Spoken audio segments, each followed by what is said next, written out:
Cómo se desarrolla la semana, hay mucho que hablar y para ello tenemos con nosotros a grandes invitados. Miguel Ángel Temprano, gestor independiente, ¿qué tal? ¿Qué tal? Muy buenas noches. Y también Alexis Ortega, director general técnico de Finagentes Gestión. ¿Qué tal, Alexis? ¿Qué tal? Muy buenas tardes, encantado de estar aquí. Vamos a conectar también junto a Carlos Santiso, profesor del Máster de Finanzas Corporativas del IEB. ¿Qué tal estás, Carlos? ¿Qué tal, Javier? Buenas noches. Y también, como siempre, Eduardo Irastorza, profesor de OBS Business School. ¿Qué tal, Eduardo? Muy buenas tardes. Bueno, arranco. Mañana decisión, bueno, día importante, mañana y pasado, habla Powell, esa reunión semianual donde presenta, bueno, sus perspectivas económicas y también habla ante el Congreso de los Estados Unidos, ante la Cámara de Representantes. ¿Qué esperáis de un Jerome Powell que tiene que defender un poco esa postura de pausa de tipos de interés que anunció ya el otro día para junio? Y unos pronósticos donde quiere elevar la tasa de interés hasta el 5,6%, cuando el mercado está diciendo que hasta aquí, que se creen que es un farol. Alexis, claro. No sé qué opinas de todo esto. Sí, yo creo que ese es el gran problema que ahora mismo tiene Powell y prácticamente casi todos los banqueros centrales, que es en su discurso tras la subida de tipos de interés de la semana pasada, pues no logró convencer al mercado. Habla de una pausa, fue muy duro. Si miramos el gráfico de puntos, se hablaba de 2 subidas más de aquí a final de año, pero el mercado, si mira usted los gráficos o los futuros, pues prácticamente anticipan no subida de tipo de interés e incluso bajada de prácticamente casi 1,5 puntos a lo largo del año que viene. Con lo cual, imagino que, aparte de sus compromisos que tengan en la presentación ante el Congreso y el Senado, que son particulares, aprovechará un poco el foro para intentar insistir en esa necesidad de continuar o subiendo los tipos de interés, o por lo menos dar un poco la sensación de que la inflación es el principal objetivo y que por lo tanto todavía no deben mantener un poco la idea de bajada. En estos momentos los banqueros centrales se encuentran con que ya casi no pueden subir más los tipos de interés y la inflación no está controlada. Es un acto de fe que ya el acto de fe en el año 2021 pues acabó como acabó y ahora un segundo acto de fe pues de la gente pues no está en esa situación. Entonces tiene que mantener un poco la idea de que ellos van a ser duros y yo creo que por eso mantienen un poco este mensaje. No sé si lo logrará, pero desde luego yo creo que lo intentará y de una manera muy ardua. Encima complicado dentro de la Cámara de Representantes, donde encima le han achacado varias veces que subir tipos de interés podría todavía llevar a una economía más complicada, mayor recesión, justo además cuando ocurrió lo del tema bancario, que fue lo que desencadenó la crisis bancaria regional. También luego comparecerán el siguiente día, el jueves, también ante el comité bancario para hablar un poco de toda esta situación y a ver cómo se desenvuelve.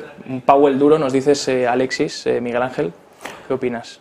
Yo he dicho hace mucho tiempo que creo que lo de la subida de tipos de interés, sobre todo a la velocidad que lo están haciendo, es una barbaridad, pero una barbaridad como un piano, que no tiene un efecto, y en Europa todavía peor que en Estados Unidos. Me parecieron vergonzosas las declaraciones de Barr cuando decía que había que aumentar la supervisión bancaria. ¿A estas alturas estamos con estas? O sea, entonces yo tengo la sensación de que no tienen ni idea de lo que van a hacer, que el toro les ha pasado, que ellos querían una cosa, obviamente no la están consiguiendo y que lo que va a transmitir el próximo día es un mensaje intentando cambiarlo de lado, es decir, simplemente hay que seguir luchando contra la inflación, haremos todo lo necesario, subiremos los tipos de interés si es necesario, pero ante la pregunta de qué va a ocurrir en la próxima reunión, yo creo que ni ellos mismos lo saben. Yo creo que un Bank que de hecho citabas y que hoy mismo ha dicho que los bancos están fuertes, pero que hay algunas preocupaciones. Entonces es como, todo está bien, pero dejo la puerta abierta por si hay algún tipo de... Esto, voy a ponerlo para que todo el mundo lo entienda en Europa, el Basilea. Estamos por Basilea 3, lo cual significa que había Basilea 1, Basilea 2, y ya estamos en 3. Tengo 59 años, tengo la sensación de que si no me muero rápidamente terminaré viendo un Basilea 4, lo cual significa que realmente cuando toman las medidas de supervisión no saben ni realmente lo que están haciendo, pero lo último que van a hacer es reconocerlo, porque cualquier persona que ocupa un cargo de esta entidad tiene un factor político dentro de él y eso prima sobre cualquier otra cosa. Interesante. Carlos, Eduardo, Carlos, si te parece, coméntanos opiniones de esto, también de qué esperar mañana, esos 2 días de Powell, esos testimonios. Si va a cambiar algo o va a ser lo de siempre, que todo apunta a que puede ser el mismo discurso que dio ya para el FOM. Yo creo que seguirá la misma línea de siempre, mientras que la inflación subyacente siga sin empezar a caer más fuerte. Y bueno, al final yo creo que la Fed lo que ha visto es que los daños por la crisis bancaria de marzo no son tan grandes como se temían, al menos por el momento, veremos a futuro, y siguen con la hoja de ruta de una política monetaria más dura. Yo creo que conforme siga avanzando los meses, pues las consecuencias de este endurecimiento de la política monetaria se notarán cada vez más. Creo que hay muchas empresas que están aguantando con la expectativa de que los tipos van a caer antes, más pronto que tarde, y si no se da ese escenario, podemos empezar a ver pasarlo mal a unas cuantas empresas. Eduardo, opiniones. Sí, yo creo que Estados Unidos quiere creer y lo que vamos a ver mañana va a ser la escenificación de que Powell ha perdido la iniciativa. Ahora mismo yo creo que es algo, lo que voy a decir va a ser absolutamente reactivo y dictado por como he señalado anteriormente, por un discurso político que sé que ahora mismo tiene totalmente la sartén por el mango. Yo creo que también hay una estrategia de ponerse la venda antes del golpe. Este fin de semana yo recuerdo viendo esta cadena, se hablaba de un informe del Bank of America diciendo el colapso va a llegar, llegaremos al 6% de los tipos y se dará. Bueno, nos vamos a quedar en el 5,6 por ahora, pero ese escenario de futuro no es de ninguna manera descartable. Si a esto sumamos que una de las más tradicionales técnicas de manipulación de la comunicación es predecir un daño antes de que ocurra para que te cogen mejores condiciones a la hora de explicar por qué las cosas no han sido como al principio decías que iban a ser, pues tenemos el cuadro de lo que está ocurriendo, ¿no? y de lo que Powell nos contará a todos en las próximas horas, días, ¿no? Vamos a ver subidas de tipos. Es decir, ahora no, pero el mes que viene, julio, agosto, vamos, un cuarto de punto, yo creo que ya no nos lo quita nadie, porque la realidad es cerca y la situación no es como para actuar de otra manera. Eduardo, un Jerome Powell que nos comentabas, hablas de esta escenificación que tendrá mañana y que nos comentabas también aquí siempre en Negocios Televisión, ese progreso que ha tenido de un Jerome Powell que recordábamos el año pasado más contundente, más seguro de sí mismo y que poco a poco va rotando hacia un Jerome Powell más inseguro, que tiene que ir con notas incluso para responder a preguntas básicas sobre política monetaria y que parece que no está confiado, que parece que ha perdido un poco la esperanza sobre esa política monetaria. Bueno, serán meses complicados para él, supongo, sobre todo por todo lo que ha ocurrido, como comentaba Miguel Ángel, con el tema bancario. Y hablando de todo esto, os planteo la siguiente pregunta y es, estamos viendo ahora indicadores económicos que hablan ya del soft landing. Ya parece ser, finales de 2022, todo era hard landing, nos vamos a estrellar y ahora parece ser que todo está perfecto y que todo es soft landing y que vamos hacia arriba. Claro, dentro de todos estos indicadores, ¿con qué tenemos que quedarnos y con qué tenemos que ser precavidos, ¿no? Porque siempre se dice que antes de una recesión pues parece todo un soft landing y parece que todo va a salir bien. ¿Creéis realmente que Powell lo va a conseguir? Es que volvemos al tema, no quiero ser extremadamente pesimista. Que va con retraso. Yo sigo pensando de que tenemos, o sea, que las medidas que han tomado de subida de tipos tan extremadamente radical y tan rápida, sin dejar que cada paso se asentase. Bueno, para empezar, me parece vergonzoso de que les haya pillado con el pie cambiado en los bancos regionales. Parece ser que eso se ha acabado y eso es mentira. Tienen más de 100 bancos tocados. Yo te doy ahora el nombre de los 5 siguientes. Es decir, que son bancos que la gente, el común de los mortales, desconoce, pero que hacen mucho daño. Bancos de 100.000, 150.000 millones en activos, que claro, 1, 2, 3, 4 pueden no hacer daño, pueden ser asumibles por el JP Morgan de turno, pero cuando tienes tantos tocados, ahora parece que se ha olvidado el tema. Nos quedamos en el PacWest, que era el cuarto, pero es que tenemos una barbaridad detrás. ¿Qué ocurre? Entonces, como estos empiezan a caer en cadena uno detrás de otro y ya no haya JP Morgans que lo puedan sostener, aunque realmente no sea JP Morgan, aunque realmente sea la Reserva Federal quien está detrás de la jugada, llega un momento donde todo el mundo se da cuenta de la jugada, ¿qué va a ocurrir? Entonces yo creo que llegamos a un retraso de todo esto, pero que la situación, me gustaría pensar que efectivamente va a caer muy poquito a poco, que se va a sostener y que no se van a hundir. La siguiente pregunta la acaba de decir Eduardo, ¿cuánto tiempo va a durar estos tipos de interés? Porque si los tipos de interés duran mucho tiempo, lo que van a caer no son las grandes empresas del S&P, van a caer las pequeñas y las medianas empresas. Y eso ya no es tan fácil de levantar. O sea, una compañía grande no se te va a hundir porque es un problema para el banco. Una compañía pequeña no es un problema para el banco y se hunde. Y ya entramos en otra cadena de problemas diferentes. Bueno, y además añadiendo a este tema, y ahora nos das tu opinión, Alexis, también, claro, dicen la banca regional, ya nadie, has hecho un punto muy interesante, es que nadie habla ya de la banca regional, ya parece que no preocupa, parece que todo se ha solventado, pero ese plan que ayudó también a los bancos regionales, ese plan BTFP que aprobó la Fed en marzo, que ahí se puede debatir sobre si fue un QE encubierto, una inyección de liquidez encubierta, está en récord. Está 100.000, por encima de 100.000 millones esta semana y cada semana va en incremento. Por lo que te acabo de decir. Entonces, entiendo y digo, bueno, a lo mejor los bancos quieren pedir dinero prestado y pagar ese tipo de interés más 10 puntos básicos, que es lo que cobra, a un año vista. Pero, ¿qué necesidad de pedir dinero prestado a la Fed si todo te va tan bien? ¿No? ¿Algo te estás preparando? No. La que tienes encima. La que tienes encima. Sí. Yo creo que la crisis bancaria se ha cerrado toda en falso. Hay que tener en cuenta que hay un problema muy gordo, aunque los últimos datos del sector inmobiliario parece ser que son algo más positivos, quizás porque la gente está empezando ya a plantearse la idea de bajada de tipos y se ha acostumbrado un poco a los tipos, pero es todo de momento expectativa. Pero es que la banca regional está muy endeudada, está muy invertida en el sector inmobiliario. Unos tipos de interés muy altos va a hacer mucho daño a un sector que de alguna manera tiene pues problemas desde los nuevos hábitos de compra que hacen menos necesario quizás los centros comerciales, los nuevos hábitos de trabajo que quizás hacen menos necesarias las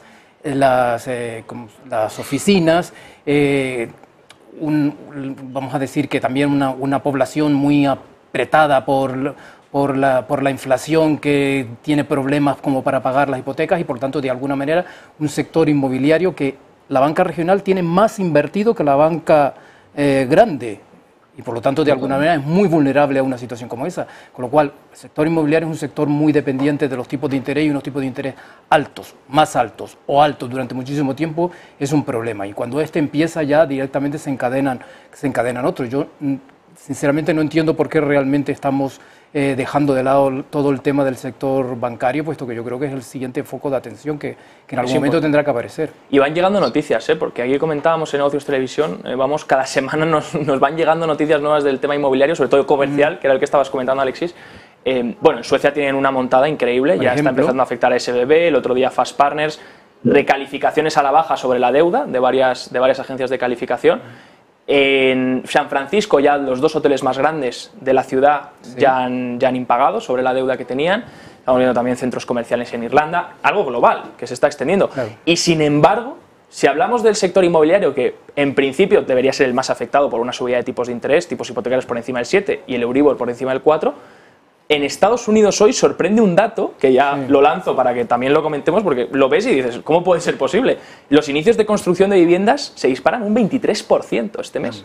Y ayer los constructores, un optimismo, decían que bueno, que ya había recuperado todo el tema inmobiliario. Sí, quizás por esa sensación de que digamos que los consumidores están un poco acostumbrados a unos tipos de interés altos, piensan que de alguna manera en algún momento van a bajar y por lo tanto de alguna manera es el momento quizás de empezar a entrar. Lo que pasa que es que me da la impresión de que no es esa la situación.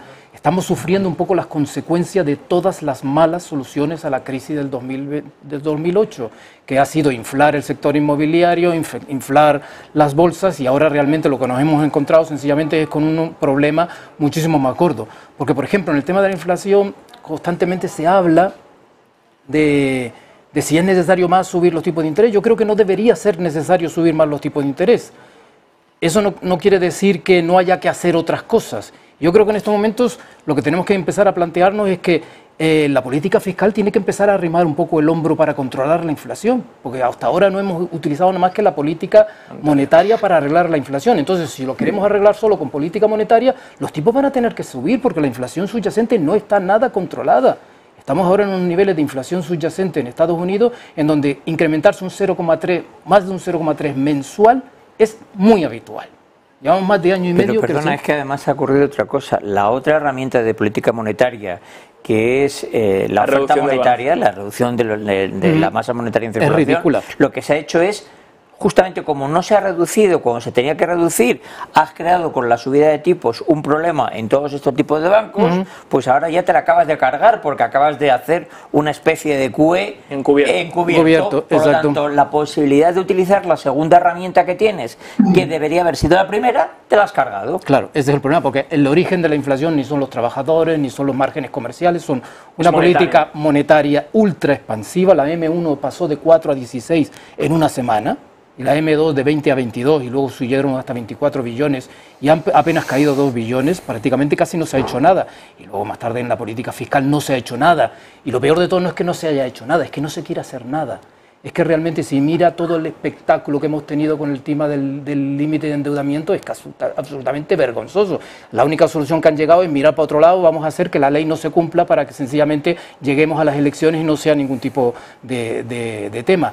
Y la pregunta ahora, la segunda pregunta más importante es, yo recuerdo cuando yo empecé con esto, los bancos centrales hablaban día sí, día también, luego por la mañana y por la tarde, de la política fiscal, todo el día. Estaban que si había mucho gasto, que si no sé qué, y ahora es que no dicen ni mu.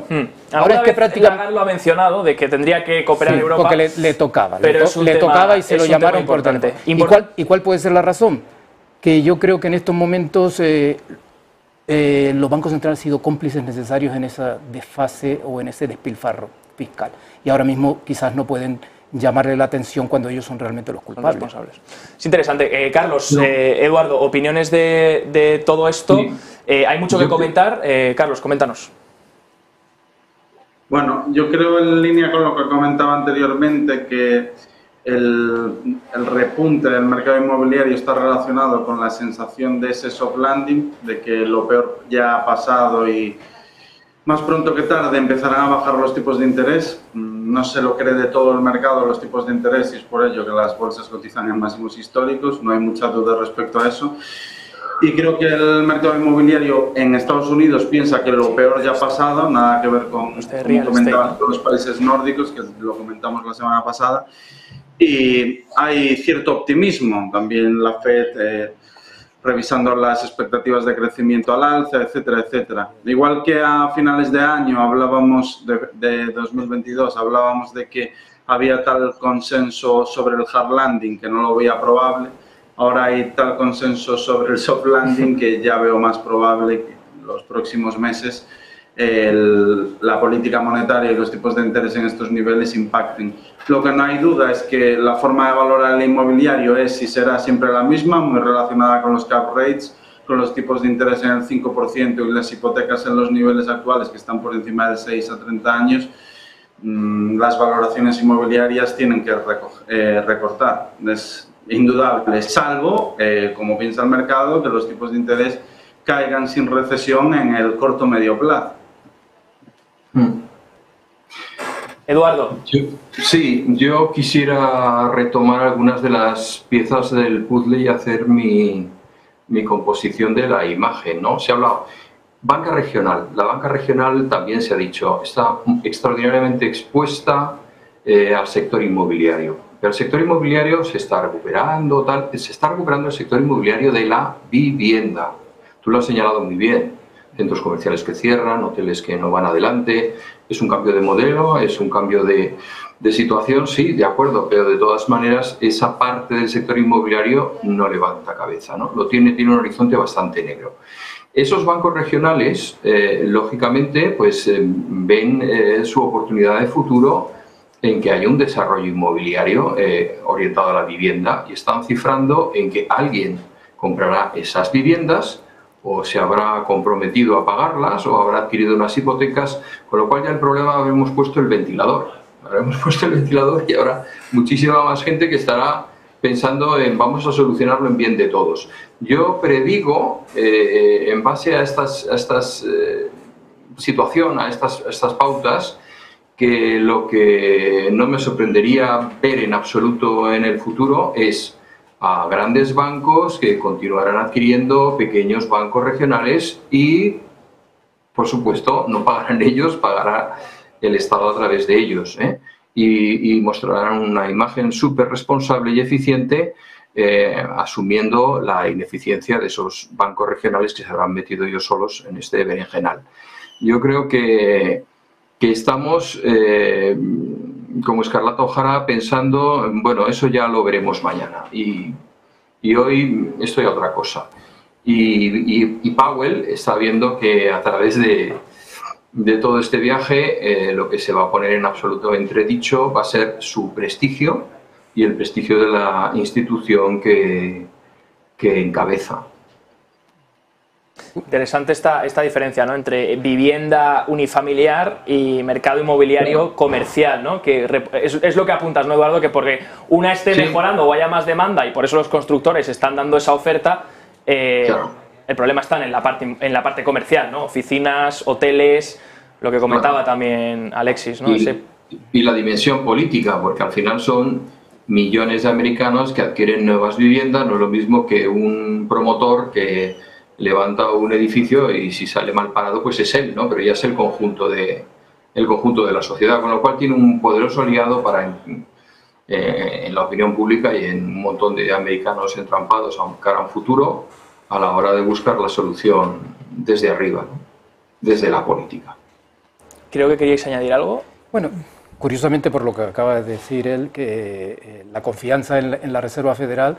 Precisamente acaba de salir la semana pasada una encuesta de Gallup en donde prácticamente ponía que estábamos en mínimos históricos, prácticamente un 35% entre que lo llevaban bien o medianamente bien, como la Fed a la hora de gestionar un poco la economía. Y es curioso porque, bueno, cuando estaba Greenspan estaba en el 70 y tantos %, ahora está en el 35%, pero cuidado porque los mínimos anteriores se alcanzaron con Yellen e incluso Powell llegó en algún momento a llegar al 50%, con lo cual había una cierta sensación de mejora, pero ahora en estos momentos, después de los errores del año 2021, la reacción posterior del año 2022 y esta especie de titubeo del año 2023 lo ha llevado prácticamente a mínimos históricos.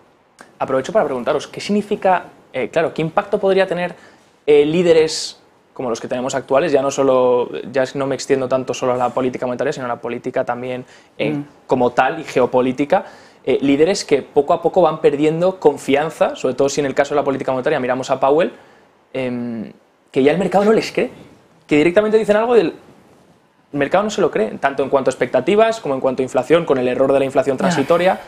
Pero yo creo que eso tiene un origen, es una especie de péndulo. Es decir, yo creo que llegamos en un momento de tener demasiada confianza en hombres, en personas, y las personas somos muy falibles, y por mucho que nos reunamos en vez de uno, nos reunamos 20 y hablemos de un montón de cosas, la realidad es inalcanzable y por lo tanto no sabemos realmente la realidad, ni siquiera cómo funciona la realidad, ni captamos toda la realidad como para saber cómo funciona la realidad y si hacemos algo, qué es lo que va a suceder. Entonces, esa especie de exceso de fe en alguien que se reúne y que empieza a hacer cosas y que en vez de ser uno son muchos y todos tienen no sé cuántos premios Nobel y todos tienen no sé qué cosas, al final se enfrentan un poco a la realidad y nos encontramos con que somos iguales, somos hombres y nuestra capacidad es relativamente limitada para resolver todos estos problemas a los que nos enfrentamos. Entonces, ¿qué es lo que llega? Pues del exceso ahora llega el tremendo defecto, y entonces el defecto es, ahora ya es que prácticamente ni te creo. Quizás a lo mejor lo que tendríamos que aceptar del principio es que, mira, Powell ni el FOD es Dios. No, pero yo creo que sí que afecta, es decir, afecta cuando a alguien le crees. Yo ya a Draghi le llamaba el Moisés, porque hablaba y se abrían las aguas. Llegó Lagarde y dijo, yo también soy Moisés, y de repente no se abrían las aguas. Entonces, el que alguien genere una gran credibilidad, no ya en los mercados, en la sociedad, al final acaba siendo positivo porque es retroactivo. Cuando alguien no dice una cosa y la cosa no funciona de manera sistemática, que es lo que está pasando ahora con Lagarde y con Powell y con todos los que están rodeando a los dos, lo que genera es justamente lo opuesto. Exacto, sí. Mayor desconfianza. Vale. Entras en un ciclo, en lugar de positivo, en un ciclo negativo. Ya. Lo que pasa es que Draghi contaba con una cierta ventaja. Draghi tenía un balance relativamente pequeño. Y entonces, obviamente, soltar toda esa cantidad de dinero, yo soy capaz de abrir las aguas también con eso. Pero obviamente cuando de pronto tienes una situación, es decir, quizás el problema de Lagarde fue haber creído que tenía las mismas capacidades de Draghi, cuando realmente Draghi se había comido todo el margen para poder ser absolutamente creíble. Eso no hace más creíble a Draghi, lo único que sucede es que Draghi tenía más margen.